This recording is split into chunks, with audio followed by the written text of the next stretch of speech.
everybody, and welcome to Just Saying. It is February 10th, 2013. And I'm Kim, and I'm joined here as I am every week by my frostbitten, snowflaked co-host, Mary. Well, that's pretty accurate. Hi, Kim. How are you? I'm all right. If you notice, I'm wearing my frozen tundra sweater tonight. When I show up with this one or the green one, you know I'm cold. Right? Well, it's not that it's actually cold outside. It's just I spent the weekend at a wonderfully warm environment and came home to the refrigerator. So I have to get adjusted. Yeah, there is that. Well, it seems like we both had a busy weekend. Yours was busier, but yeah.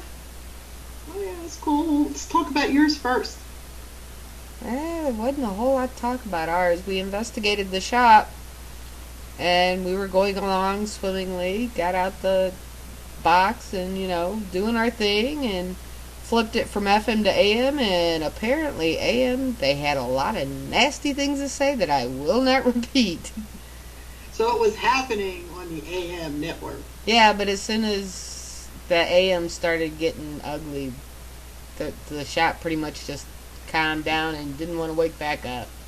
Ah. Well, hopefully, did you review any audio yet? No.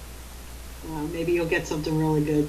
Be cool if the gentleman in the storage closet talked to you somewhat. Yeah, I'm trying to get... My main goal was to try to get the name of the second guy in there now. Okay.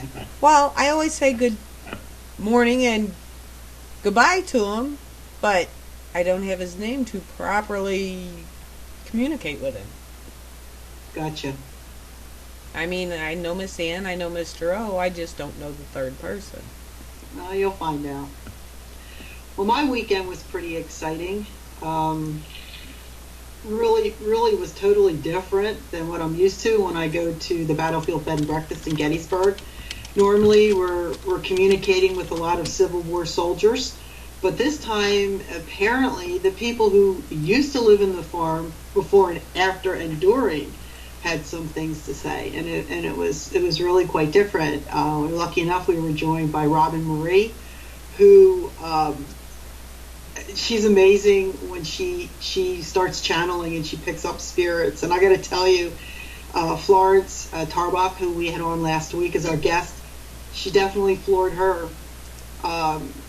Florence thought she could skip something in a recipe that she was making, and a spirit came right up and told Robin that she was missing an ingredient. And when we went down and mentioned it to her, it was just so funny that we knew about it, and she didn't want it to be known. So we have it on audio and video and a lot of other good things. So it was fun. It was a great weekend, and can't wait to go back as usual. It's always fun up there. Of course, it's always some bizarre weather out there too. That's what I was saying to one of the staff. She said, "Weren't you the guys that were here during that blizzard for Halloween?" Mm-hmm. I said, "We were there for the blizzard for Halloween.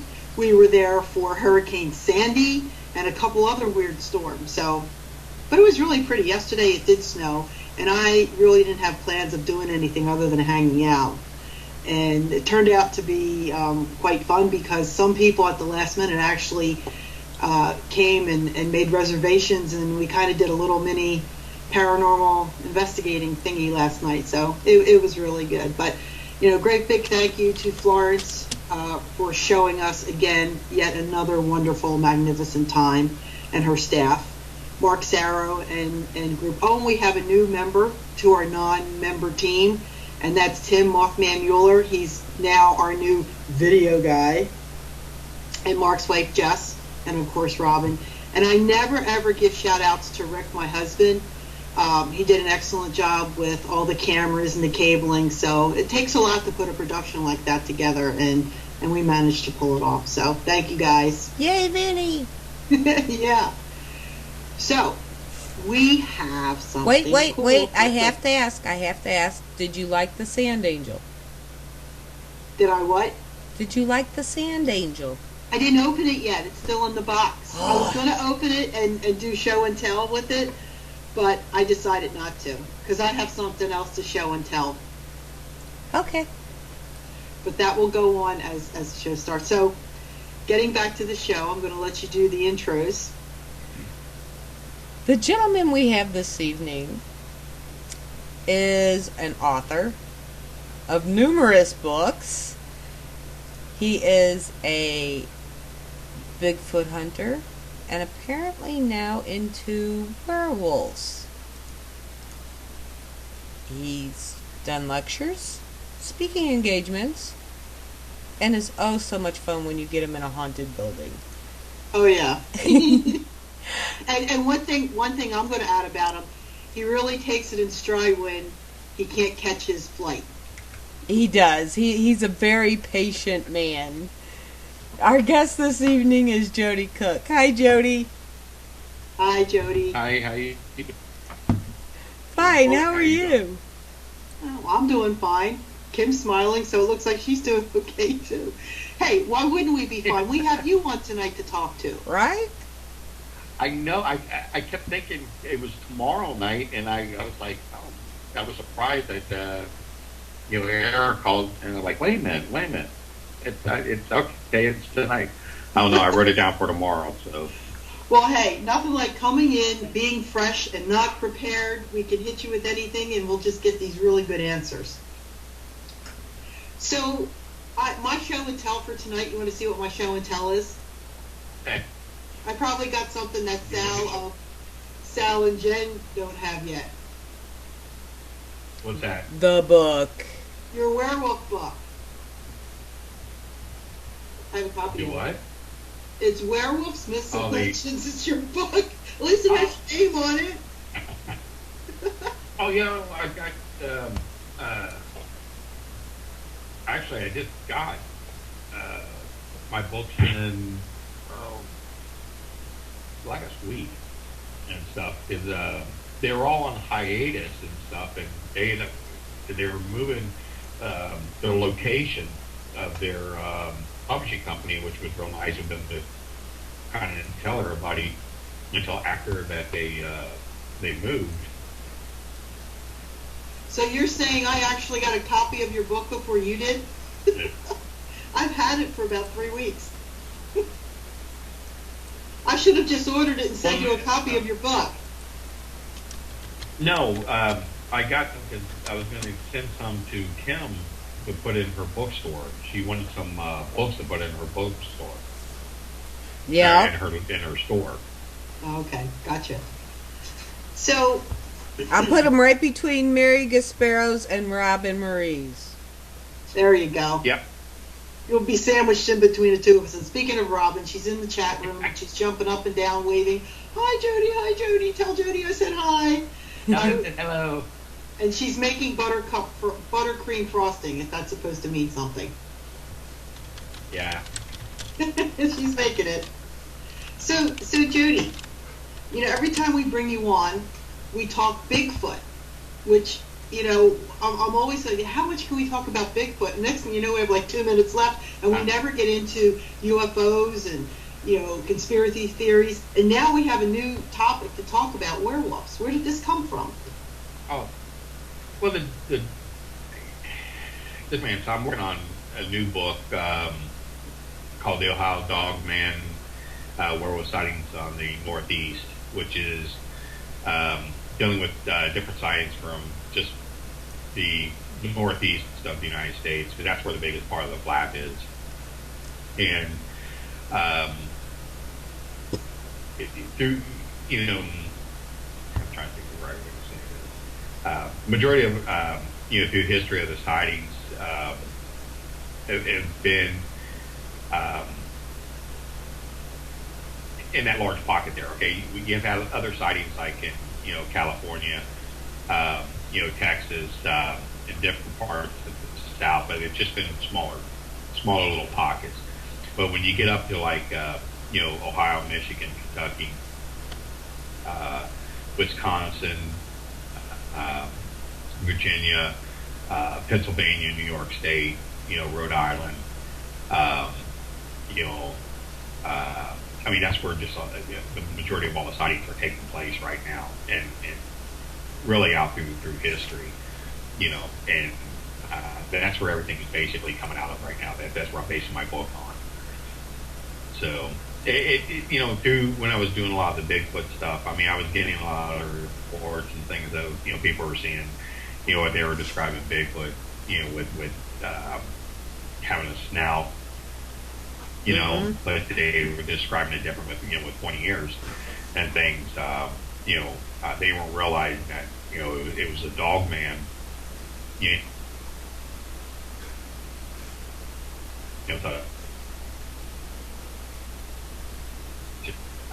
But they weren't really able to see like the legs, where the legs were more backwards.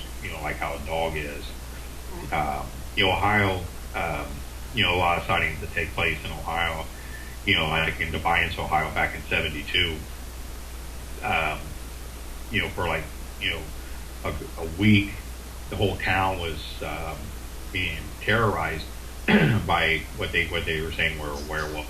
2 railroad workers were attacked, livestock was attacked. I'm talking like cattle and things, dogs and stuff. I mean, the police were out looking for it. Are you talking about in, what is it, the Defiance, Ohio? Yeah, Defiance, Ohio. And it was like that for a week, and that was in '72, and it made worldwide news, and they're still having cases in Akron, Norton, Ohio. Right.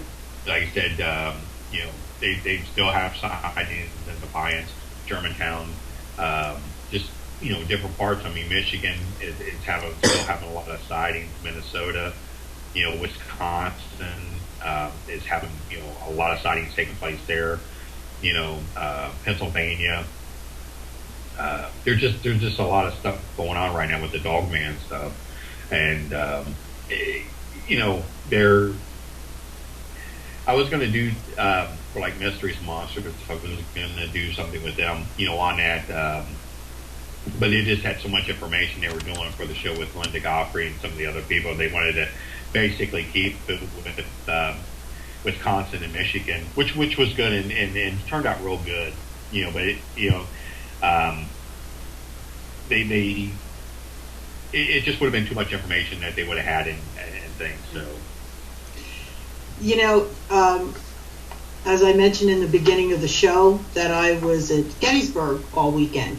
And everybody went home yesterday, and Rick and I, you remember Rick, Rick and I always stay an extra day to kind of unwind and chill out and just enjoy the place. Because when I go on location, and I'm running these things, I never have that kickback time. So yesterday, afternoon, it started to snow. It was beautiful, picturesque, and I'm kicking back and I'm flipping through the channels on the television, and here's that show on Destination America, and it was about werewolves. So I'm sitting there, I'm trying to watch it to see whether or not you were making an appearance on it, and it was a story about this woman. She was driving down one of these, deserted-looking roads with all trees and wooded lots, and it was nighttime, and she sees something, and here it's this, their recreation of what she described, okay? And her car shuts down. She couldn't start her car. I mean, I was waiting for them to say it was like alien related, and this thing with its glaring green eyes. Well, eventually she got her car started. The thing started like chasing after her car, and she backs out and gets out of there. And she comes running home, and she tells her mom. And for a while they sat on it. They didn't say anything to anybody because they thought people are going to think we're crazy, And I would probably think that, well, if I wasn't involved in this field, I would probably think the same thing. But there's enough of us like-minded people, like I would call you up and say, Joedy, I think I just saw a werewolf, and you wouldn't think I was a whack job. But anyway, eventually they came forward because the mother was worried maybe this thing followed her home. It might hurt somebody else or whatever. So they did go to the police department and told the police department about it, and here others had come forward. So I didn't quite catch the town because when I was flipping, it had already started. So how often do things like this occur and people just don't bother to say anything? it happens all the time. You know, that took place, I think, back in the 80s, actually, that particular sighting there on the Bray Road. You know, so I mean, it happens all the time where people see stuff and they're just, you know, they're not telling me anything. I mean, I've talked to, you know, people right now that you know, we're my book, and we, you know, Covington, Kentucky is just right across the river here, and I mean, it's a large city, just like, you know, Cincinnati. Not as big as Cincinnati, but it's a pretty good sized city. And there's no woods around there, you know, other than your basic parks. And there was a guy that was jogging, and he seen one. I mean, it was on the sidewalk, you know, in the city, you know, and its dog, you know, at first, until it stood up and it actually ran towards him. And, you know, I've got the drawing of it that he did, and I mean, this was in the city, and, you know, and this was, you know, 4 years ago, and he never told anyone. And it was just by chance we were talking, and, you know, he told me about it. And it's all the time you hear stories like that where, you know, people just, you know, they keep to themselves. They don't want to be known as wisecracks and stuff, and people laughing at them and things like that. You know, it's the whole thing. It's just like, you know, you're in a group, you know, and you start talking, you know, you do Bigfoot research or Dogman research or UFO research, and everybody's kind of like giggling about it. But, you know, when they get you one-on-one, they're going to tell you, you know, their story, you know, see either, you know, their story or someone in their family or, you know, somebody that they know or something like that. But, you know, it's just, they don't want to, you know, come out and tell things. Now, things I think are a little bit different now, because a lot more people are more open on telling their stories and things, right. Because it, you know, society is just so overwhelmed with so much stuff dealing with ghosts and UFOs and, you know, stuff like that on TV. You know, people, you know, they're more open about it now. But when it comes to like the, you know, the werewolf stuff, you know, you know, it's not as, I mean, it's going to be the new cryptid, you know, right now. You know, it's getting real popular. There's a lot of new TV shows, you know, that's on TV, you know, dealing with werewolves and stuff. But it's more of the transition werewolf, where, you know. Well, do you think it's just something new? Okay, I mean, Bigfoot's been out there for a while. You know, you have the Jersey Devil. No, it's not that. I think that a lot more people are seeing them, and the stories are coming out, is what it is. We just had a case of, excuse me, maybe three or 4 months ago, where this farmer goes out to, you know, to his farm area, and he sees that he had 2 large horses and he had 2 ponies, and the 2 ponies are gone. And he's seen part of the fence that had the metal railing was pushed down, and no man could have done it. Literally, no man could have done it. So he's looking for the 2 ponies.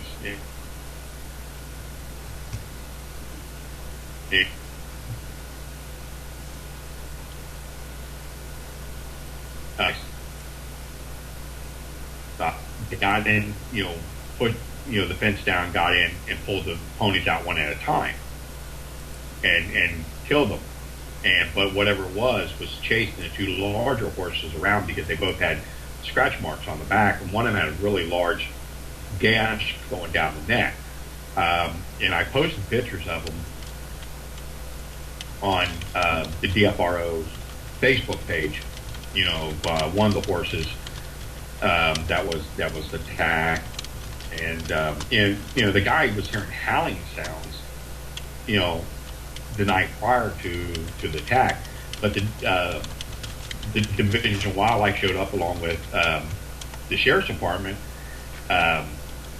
you know, but they were like basically covering up stuff. They're destroying the tracks that were there. You know, he's seen the Division of Wildlife on his property in camo, you know, with assault weapons, you know, looking for whatever it is. you know, and things. So he thinks it's, you know, some type, you know, possibly like a dog man or something like that that did it. You know, it didn't eat them. That's the thing. It killed them. And that's the thing about dogman sightings. You know, they kill and mutilate animals. It's not that so much that they eat them. And like in Germantown, Ohio, what the problem that they're having there, you know, it's mutilating cows. It's ripping cows apart. And there's nothing in Ohio. There's no predators in Ohio that's big enough to attack a cow. You know, we do have bear here, and we do have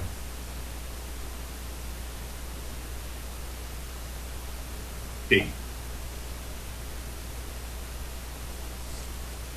They're good. You know what I'm saying? I mean, cows are stupid. You can walk right up on a cow. You know, cows are known, like if a barn catches on fire, they'll stay there. You know, and I mean, they're stupid animals. You know, but the point of it is, you know, they're big animals, and it's going to take something big and nasty to do what they did. You know, and a bear, I don't think is capable of doing it. Right, it's true. Know, and I don't think yeah, but I don't think a big. Yeah, you know, and I don't think a big cat is, you know, it would be, because a cat would have ate on it, or a bear would have ate on it, but whatever this thing was, you know, was just killing to be killing. Well, now, you know, I'm gonna put this out there. Are you thinking that a werewolf is a werewolf all the time, or are we going to go back to the old Hollywood version of the werewolf? No. See, the whole thing with transformation is like, it's physically impossible. You know, it would kill you. I mean, your bones would have to be cartilage in order to do any type of transformation. I mean, it would literally, you know, destroy your organs. You know, I mean, it's just no way, you know, transformation. I mean, these are flesh and blood, you know, animals that it's a species, you know, of its own. If it's a canine type species, or if it's just, you know, some type of, you know, other species that looks like a canine, you know, it's got the characteristics of, you know, of a wolf, you know, where it's got the snouts, the high airs, you know,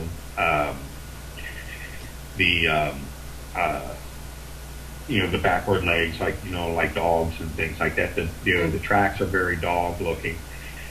You know, so it could be a species of canine that walks upright. You know, because I mean, all through Native American culture, you know, all through the United States, they talk about these creatures. You know, as well as they talk about Bigfoot. Right. Exactly. Do you think that maybe some of the Texas sightings of possible werewolves could be maybe chupacabra? Or vice versa? You're breaking up. I can't hear you. Do you think that some of the southern state sightings could they be confusing like a chupacabra with a werewolf, or vice versa? But the blue dot all for it's too small to do what most of these dogman sightings are doing, you know, in different parts of the United States, you know. So I don't think, you know, that the blue dogs down there, the chupacabra or whatever, is the same thing. I think it's a whole different species. Well, and that's not really, you know, it's definitely a canine. They know it's a canine. It's more of a blue gray dog, right, you know, species. It's just they gave it the name chupacabra. I mean, it just really has nothing to do with the chupacabra. Well, I mean, let's face it. Down here, it's hold my beer and watch this. So I mean, is it possible that they've run across an actual werewolf and just threw out the word chupacabra because that's the first thing that came to their head. You're breaking up there. Can you repeat that? I'm wondering if, you know, some of the werewolf sightings weren't mislabeled as chupacabra. Oh, I don't think so, because I mean there's a difference in the size of these things. I think a lot, you know, some of the Texas Bigfoot, you know, sightings were probably misidentified, or some of the Dogman sightings could have been misidentified as Bigfoot sightings in Texas. You know, right? I'll that, but as far as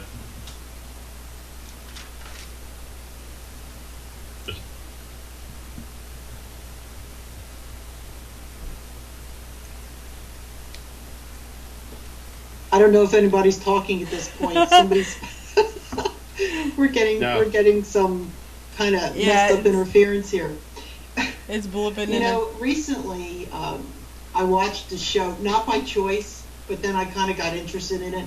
I think Rick's got this thing that he finds the most boring show that you can possibly find on television, just so I'll leave the room. But it had to do with, I don't know if it was called coy wolves. There's a lot of them in the Chicago area where they're not exactly coyotes and they're not exactly wolves. Yeah, they're hybrids. Exactly. Yeah. So I'm taking. Go ahead. No, go ahead. They were just the breakup there. Where I was taking this is, you know, going through your book and all the sightings that people have had. You've got some that are standing on 2 legs, some are on 4, some's got a longer snout, some's got this kind of fur. You know, do you think maybe this kind of hybrid thing is going on that's creating this? You talking about the Dogman? Yeah. Because if you've got this half coyote, half other thing going on, you know, it could also be a possibility that there are things that are being created like that. You know, I'll tell you a story here. Well, I don't know if I should say it over the radio. I'll probably have the NSA come and kick my door down, but I'm not. I'll keep the story to myself. But yeah, maybe so. You see, with the thing of it is with the hybrids, you know, what they're having with these wolves.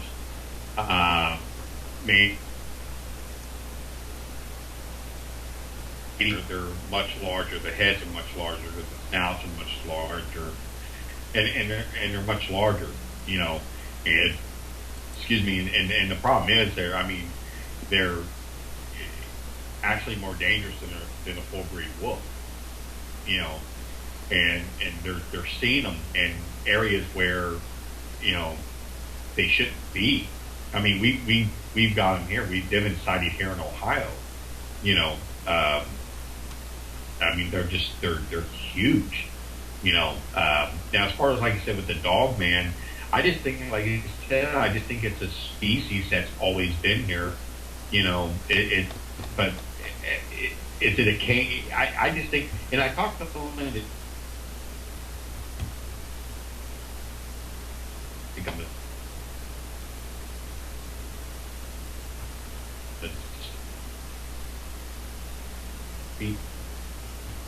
walks upright, that is more intelligent than most other canines. It's definitely some type of wolf, you know, breed. The hands are not like paws; they're a little bit more human. The front paws are, so they're able to grasp their prey. They can still move on all fours, you know, but they can move just as fast on, you know, 2 legs.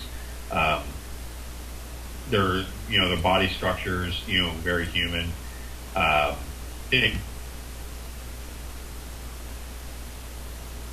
You know, like maybe like a wolf would.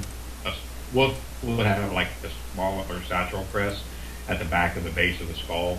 It would need that for, the strength of the jaw to break the bones, when it eats and things. A dog man probably wouldn't, because he probably wouldn't use his mouth so much for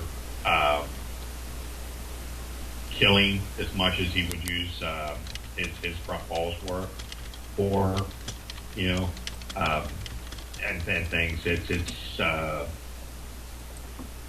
like I said, I think it's just that, that's the type of species that it is, and there's not too many people that actually do the research on the dogman stuff. There's probably just a handful of people that do it. There's not a whole lot.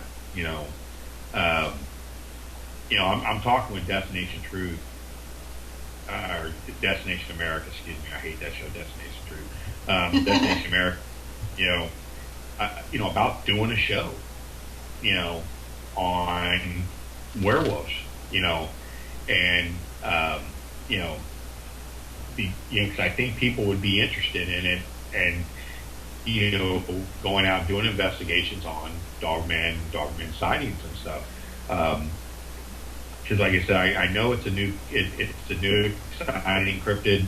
It's going to be the new cryptid that people are interested in, that they want to hear about. It's the whole thing. It's just like, you watch a TV show on, Bigfoot, and you go out and take your trash, you don't think twice about it. You watch a show on werewolves or something like that, and, when you take your trash out, you look around, because that's something that could kill you. People don't think about, Bigfoot as a, something that could kill you. It's more something that would just sneak around the building. This is something different. When Paranormal Witness did their show called The Wolf Pack, which was a really interesting case that came out of Maine. That was their number one rated show. Monsterquest, their number one rated shows were, their two werewolf shows that they did, and Monsters and Mysteries, their highest rating show was the werewolf show.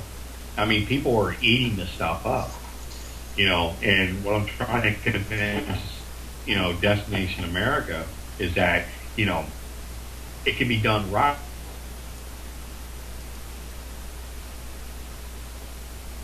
Guys running around in the woods, hey, there's a sighting, and you have them running to the car, speeding to it. I mean, you can't do it like that. It has to be done right. It has to be done professionally. Something more like, UFO hunters or something, the way that was done. You can't do it like chasing UFOs, or do it like, like I said, mountain monsters and stuff like that. I mean, you can't do it like that craziness. You'll never sell it.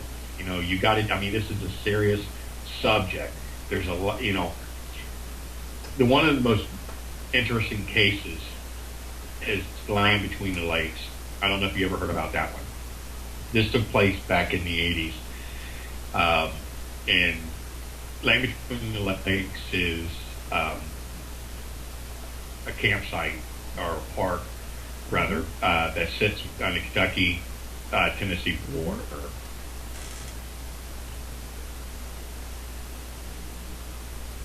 And found a trailer, mobile home that was completely ripped apart. Blood everywhere, blood handprints inside. The fire was kind of still going a little bit. They found, the bodies completely ripped apart, half eaten. They knew there was a child. There was child clothing, so they were looking for the child.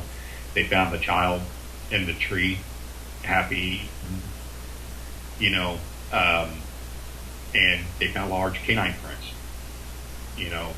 at that particular site. And they've been having a lot of, they've had over 100 sighters. Very interesting case. And, the cops said the government guys show up, you know, make it all go away. You know, they know something's there. Now, where did you say this is? It's called Land Between the Lakes. It's in Kentucky. It's Kentucky, Kentucky. Tennessee area. LBL. Yeah. It's actually in Kentucky, but it's right there on the Kentucky-Tennessee border. It's a beautiful area. Yeah, it's real nice. Real nice.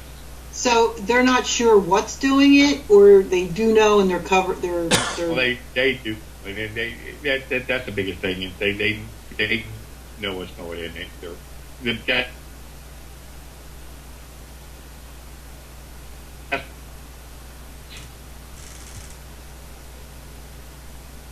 That's their reports came up there where a lot of people go hiking up there.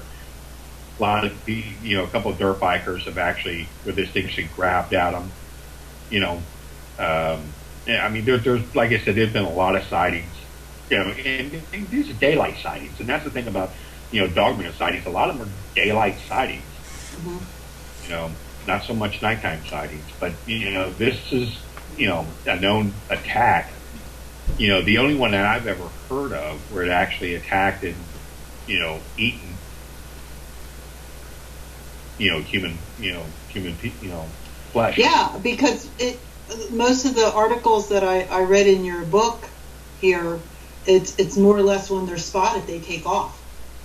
Yeah. I think there was just a couple where it kind of chased people, but then it veered off into the woods.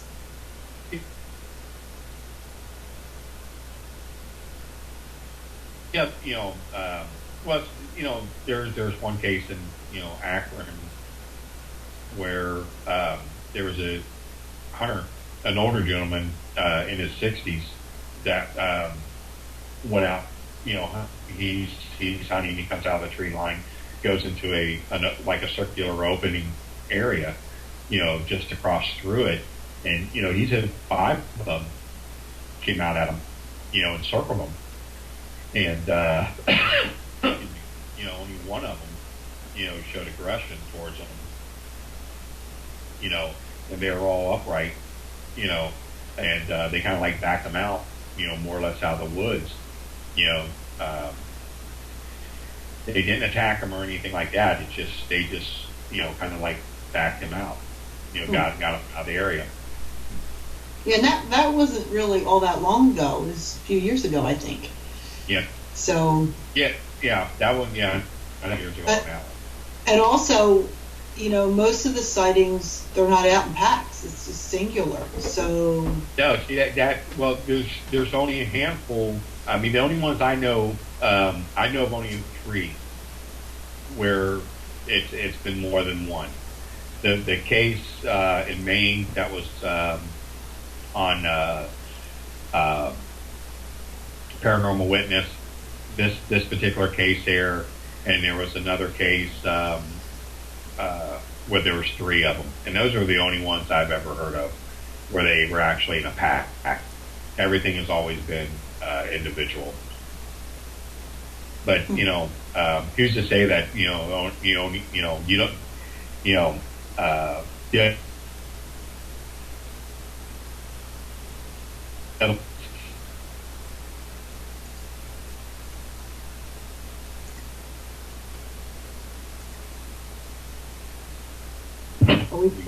There it is. Okay, yeah, we lost you there. I mean, you were there, but I don't know if your mic needs adjusting, but you're kind of breaking up on us. You'll hear a thud when he moves too far and it quits. I know, I'm reading your lips at this point. Getting good at it. I was reading up about the Native Americans. You wrote a section in there about that, and I have to say the Native Americans, they always seem to get it right. They kind of know things without having all the instruments that we use. And they talk about something called let's see if I can get this right. Skinwalkers, is it? Yes. Yeah, skinwalkers. So what's that about? something a little bit different, than dogmen. Skinwalkers is something that can is a shift changer that can change into like a bird or a wolf or another animal or into an old woman or an old man or something like that. That's what a skinwalker is. But it's still in some cultures they believe that the dog man is a skinwalker, where a human can change into that particular species, and it's not like that with all Native American cultures. It's just on a few of them, because it's the same thing with the Wendigo. They believe like the Wendigo on some cultures is the dog man. It's the same thing, which other cultures look at the Wendigo as something completely different. It's just all in translation, through different cultures. But and that's only with the dog man, which and skinwalkers. But when it comes to Bigfoot, it's all the same throughout all the cultures, which I find interesting. But only when it comes to the dog man, each culture is different. They have different, like you said, it's all in translation. Mm-hmm. Robin, but in reality, it all comes out to the same thing. Robin's been trying to get us to ask you this, and I look back and I lose it, and she's back. She says, ask about Nefer, N-E-F-E-R, and does he associate it with them? Who? N-E-F-E-R. She says the question is he familiar with Nefer, who is supposed to return to the earth, tall, black-headed dogmen? And do you associate that with the dogman? I've heard about that. Someone asked me about that. We were talking about that the other day, and oh wow, I can't remember that conversation because that was more dealing with the UFO stuff, because that was more dealing with ancient Egypt with the their gods, the one with had the dog head. I can't think what the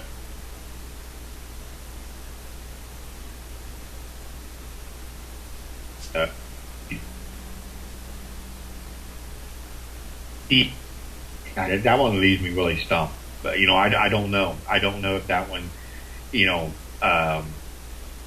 I think, like you said, I think that was more UFO related. I don't think I. Yeah, she's saying the she's writing in here. She's writing in here. Egyptians say they were aliens who came from the heavens.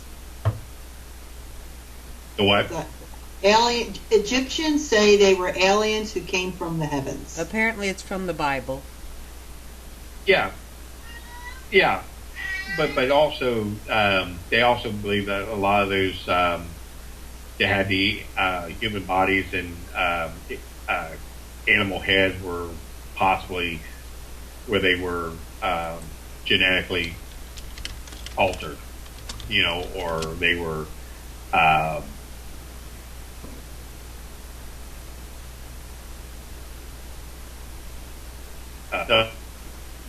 like that too, and things. But like I said, I don't think that has anything to do with the dog man, the dog man stuff. If that's the same thing I'm thinking of. I know kind of what you're talking about, but I don't think that, like you said, has anything to do with the dog man. I think that, like you said, that's more of the UFO stuff. Yeah, most likely. We had this talk before with the Bigfoot, how there's a lot of Bigfoot sightings in Ohio. Like it's kind of up there. And a lot of the reports in your book are from Ohio, and a lot of sightings there. Why do you think Ohio is such a hot spot?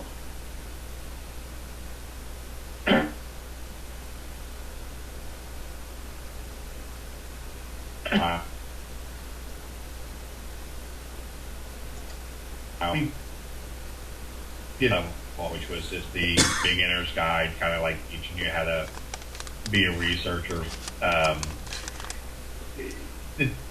Ohio has been known for a lot of sightings that's been coming out. Okay, that I know as far as documented sightings in books, in newspapers and things like that.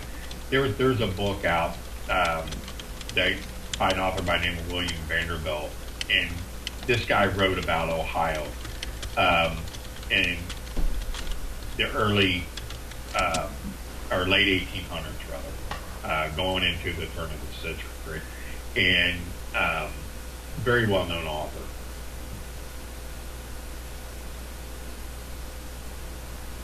Back.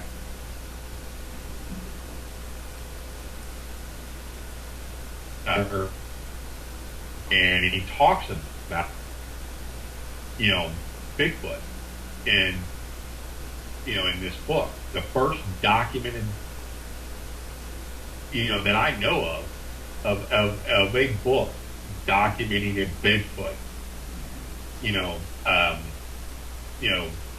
describing this thing, describing it as, a gorilla, and Sinbad's Old Man of the Mountain, and describing what the thing does, and like I said, I've never seen a book, ever do that, a biography, an author ever doing that, and like I said, I've done research, on old books on, from different states and things like that, and no one else has ever done it, and I think that's what gave, Ohio,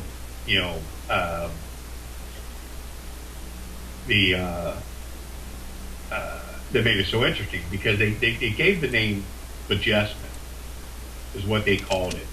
And what happened is Ohio has a lot of German, we have a lot of Irish, and we have a lot of Dutch. Okay, so the Dutch that came over to Ohio came from South Africa. The ones that colonized, or the ones that were living in South Africa, okay, at the time. And these guys who were in South Africa were seeing these Bushmen, or Bujesmen, the South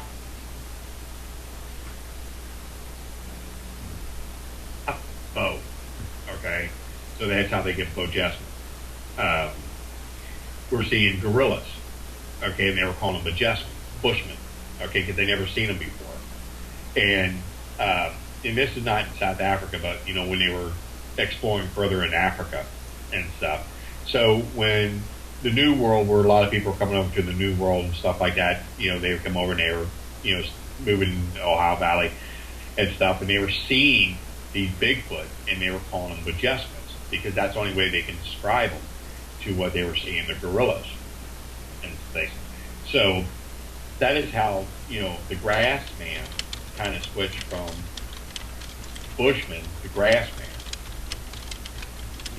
and so we have like the name that actually has a history to it, going all the way back, for its roots and from South Africa, which I think is kind of yeah, exactly. Well, before we go any further, we're out of time. Yep. Which is always so sad. Yeah. But, we'll drag you on here again, and we'll get on to another subject. Yeah, next time, give me a little bit of time so I don't mess up the dates and stuff. It's just been a bad date. I tell you, I've got sinus issues, and I'm on medication, and I'm like, really? You need a tissue? No, I need something. I tell you what, I took my medication right before you guys called. I was like, I'm like floating. I don't know what I said. I could have been talking about it. We've got you recorded. We can blackmail you.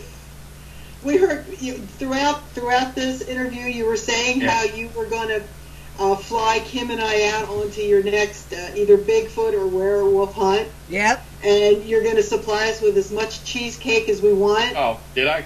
Yep. Yeah. We have it recorded here, so. Anyway, thank you so much for joining us. And to get your new book, which is Werewolf Myths and Legends, I got mine on Amazon. Is that the best place for people to go? Yep. And Kim, I need you to send me your address again if you can. I can have it to you in 2 seconds. All right, send it to me on Facebook. You got it. All right, thank Alrighty. you. Take care and feel All right, better. you guys. Thank you. All right, thank you. Bye-bye. Okay. You know I'm going to be afraid to take the trash out now. Give me a second. I'm making sure he gets my address right now. Okay. Anyway, I'm going to be afraid to take the trash out. I'll be looking, you know.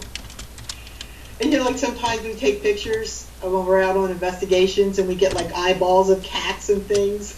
I'll be like, Kim, look at this. I think we got some werewolves. I'm a dog man. I know. I think I have one in the ceiling at my shop right now. I don't know. There's got some weird things there. Anyway, next week we are having a returning guest back on. Dr. Susan Chomsky, and this time she has another new book out, and it has to do with chakras. And that's been a subject I've been wanting to hear about because I read about it, and I got a massage, I told you a few weeks ago, and the massage person was telling me that she was working on my chakras, and I'm like, yay, this way I got somebody working on my chakras, and we get to do a whole title about it.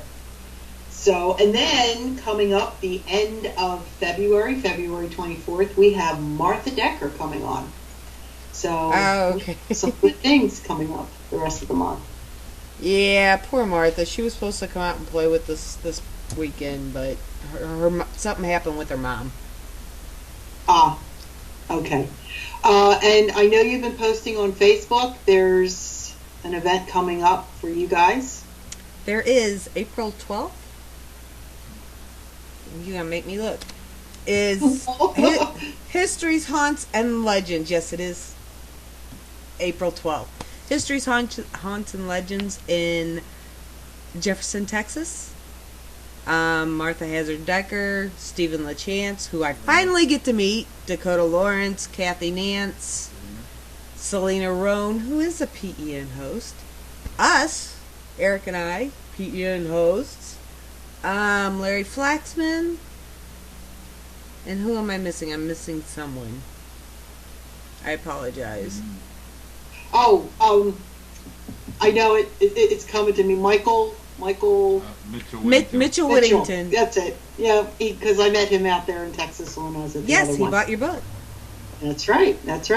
Also, March 29th, I'll be at it again. I'll be heading to the Shanley Hotel along with Mark Sarro, and we'll be doing an investigation. Anybody interested, go to the www.shanleyhotel.com and reserve your spot today. And there's all kinds of new clothing and jewelry and purses and perfumes and all kinds of stuff at MetallunaBoutiqueandStones.com. That's right. Well, that's it for me. And I know you got Friday night coming up. I'm making you work again. The hosts from Spiritual Sense. It's the host from Spiritual Sex because it is Valentine's night. Woo! They're showing up on TV. Can we take it? I don't know. I know. Anyway, I think we're good to go.